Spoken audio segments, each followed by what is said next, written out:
જેસલ તોરણની સમાધિ બંને સમાધિઓ જવતલ જેટલી વર્ષે ખસી એક બારવટી એવો જેસલ અસમ યાતના લોકોમાં આપી પણ તોરલ આ સથવારે ભવ તરી ગયા. બંને એકબીજાની નજીક આવી રહ્યા છે અને બંને વચ્ચેનું અંતર શૂન્ય થઈ જશે તો એક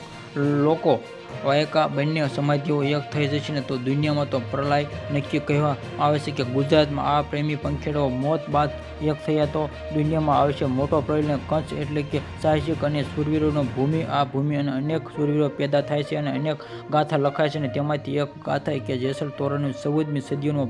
મધ્ય ભાગમાં તેઓ થઈ ગયા હતા અને ધરતીના કાળો નાગ ગણાતો જેસલ મારધાડ માણસોને મારવા લૂંટફાટ કરવી, કુંવરી જાનકીને લઈને એની ખેતરોનો પાક લઈને ઢોર ઢારને ઉપાડી જતો અને આ બધી બાબતો માટે સામાન્ય જેસલ વખતે આ મેળવી જંપાતો હતો.